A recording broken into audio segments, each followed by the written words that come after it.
In this video, I'm going to be going over how to perform an action using component actions, and then I'll be closing out the video by showing you how to take Mecatol Rex and spend 6 influence for the first time. So let's begin by looking at component actions. In previous videos, we saw that as an action during the perform an action step, you can do system activation, which then you can follow that up with movement, combat, taking planets, etc.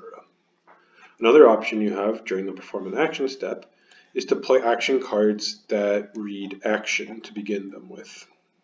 So for example, we hold this uprising card, and because it says action, we can use it as a component action.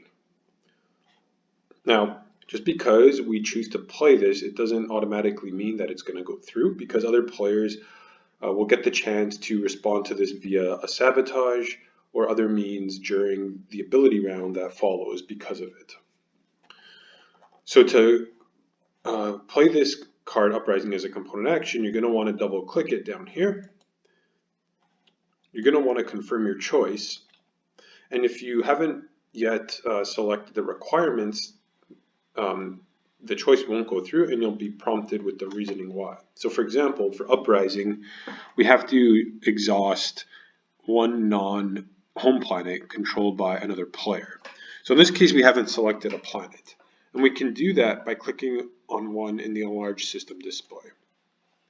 So let's look at the player info tab here. For example, we can see that Bob has New Albion and Starpoint.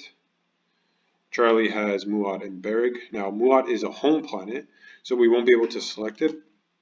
Instead though, let's select Berrig because it has a resource value of 3, and that should give us 3 trade goods. So when this goes through, it should bring us up to a total of 19.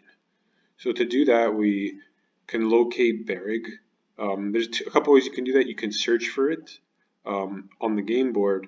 The other way to do it would be to try to find it in the log here. So for example, I could click it here and it'll center me there. That's one way to do it. Another way would just be to search through here. You can't click it in the player info tab, unfortunately, yet. But yeah, so Berrig, again, a couple of ways to locate it there if we want. So let's go ahead and click it on the enlarged system display, and then we can go ahead and double click our card and confirm playing Uprising.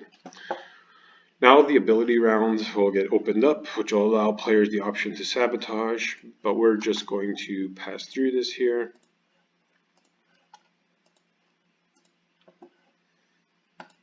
So after each player passes, now this tab is lagging here, so I'm going to have to refresh. But after each player passes on the ability round, what we'll see in the game log is that there's no sabotage, so Uprising has indeed gone through, and we should have 19 trade goods now. And that counts as our completed action. And so we could go ahead and end our turn here.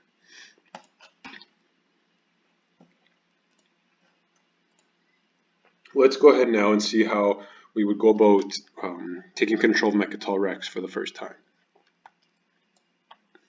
So taking control of Mecatol Rex requires activating the system and then committing ground forces to it. So we'll go ahead and do that.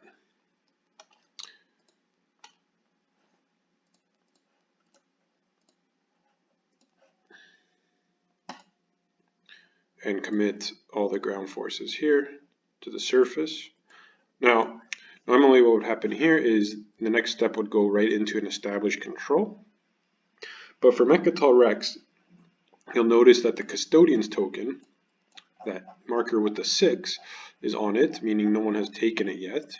So when we click our green checkmark to confirm, we'll be brought to the build unit screen, and over here we'll be spending our 6 influence and then clicking that green submit checkmark, take control. So we can do this with any combination of planets and trade goods. So maybe I'll exhaust 1 planet and 5 trade goods, and we'll click the check and confirm that we want Mecatol Rex, and we get that little animation there where we get the token.